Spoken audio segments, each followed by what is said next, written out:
여보, 오늘도 집에 있을 거야? 평생을 바쳐 일했습니다. 자식들 공부시키고 내 집 한 칸 마련하고 나니 제게 남은 건 텅 빈 명함 지갑과 갈 곳 없는 월요일 아침뿐이더군요. 어느 날 아침 아내가 조심스레 묻더군요. 여보, 오늘도 집에 있을 거야? 그 말이 왜 그렇게 심장을 찌르던지. 돈이 없어서가 아니었습니다. 내가 세상에서 지워지고 있다는 공포 때문이었습니다. 여러분, 혹시 당신도 지금 그 외로운 섬에 갇혀 계신가요? 이제 나를 찾아주는 곳은 아무데도 없다며 스스로 문을 걸어 잠그고 계시진 않나요? 오늘 그 섬에서 빠져나와 다시 나의 자리를 찾는 가장 현실적이고 가슴 뜨거운 이야기를 시작하려 합니다. 끝까지 들어보세요. 이 영상이 끝날 때쯤 당신은 내일 아침 신발끈을 묶는 마음이 완전히 달라지실 겁니다. 우리는 평생을 누구 아빠, 어떤 직급으로 불리며 살았습니다. 그 종이 한 장이 곧 나 자신이었죠. 그런데 그 명함이 사라지는 순간 마치 내 이름 석자가 세상에서 지워진 것 같은 착각에 빠집니다. 집안에만 머물다 보면 거울 속에 내가 낯설어집니다. 어깨는 처지고 눈빛은 흐려지죠. 아내의 눈치가 보이고 자식들의 안부 전화가 부담스러워지는 진짜 이유. 그건 통장 잔고 때문이 아닙니다. 내가 더 이상 누군가에게 필요한 사람이 아니라는 자괴감 때문입니다. 하지만 여러분, 기억하세요. 당신의 가치는 회사가 준 직급이 결정하는 게 아닙니다. 당신이 지난 30년, 40년 동안 지켜온 그 성실함은 그 어떤 황금 명함보다 단단한 훈장입니다. 이제 그 명함을 버리고 진짜 나라는 사람의 일을 시작할 때입니다. 다시 일을 시작하려 할 때 우리 발목을 잡는 건 체면이라는 이름의 감옥입니다. 내가 대기업 간부였는데, 내가 사장이었는데 어떻게 이런 일을 해? 라는 목소리가 들려오죠. 하지만 여러분, 그 명함은 회사가 잠시 빌려준 것이지 당신의 본질이 아닙니다. 진짜 멋진 사람은 과거의 영광을 박제해두는 사람이 아니라 현재의 땀방울을 소중히 여기는 사람입니다.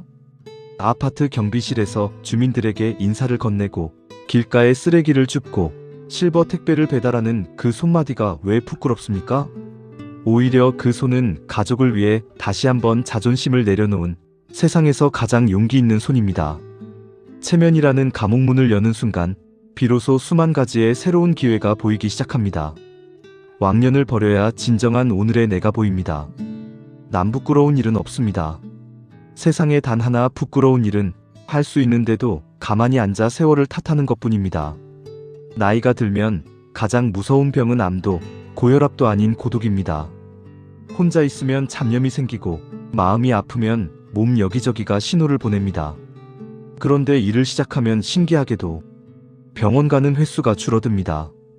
아침에 일어나 갈 곳이 있다는 건강한 긴장감, 동료들과 나누는 실없는 농담 한마디가 그 어떤 명약보다 낫기 때문입니다. 동네 공원을 기계적으로 100바퀴 도는 것보다 일터에서 목적을 가지고 만보를 걷는 것이 근육을 더 단단하게 만듭니다. 사람과 부대끼며 소통하는 과정은 잠자고 있던 뇌세포를 깨우는 가장 강력한 자극제입니다. 치매 예방, 노후 건강, 다 중요하지만 내일 아침 나를 불러주는 곳을 향해 걷는 그 발걸음만큼 확실한 보약은 없습니다. 일은 우리 몸뿐만 아니라 영혼의 근육까지 키워줍니다. 우리는 흔히 자식들에게 돈을 물려주는 게 부모의 마지막 도리라고 생각합니다. 하지만 아닙니다. 시니어가 일을 해야 하는 진짜 이유는 자식들에게 어떻게 늙어가야 하는가에 대한 정답을 보여주는 것이기 때문입니다. 자식들은 부모가 집안에만 갇혀 우울해하는 모습보다 비록 보수가 적더라도 자기 자리를 지키며 활기차게 움직이는 뒷모습을 볼 때 안도하고 진심으로 존경합니다. 우리 아버지, 어머니는 저렇게 멋지게 인생의 후반전을 사시는구나. 나도 나중에 저렇게 살아야지. 라는 희망을 주는 것. 그것이 우리가 자식들에게 줄 수 있는 가장 값진 유산입니다.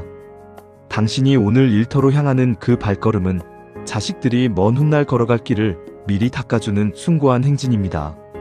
돈 몇 푼보다 더 큰 가치는 바로 당신의 살아있는 에너지입니다. 여러분, 인생을 마라톤에 비유하죠.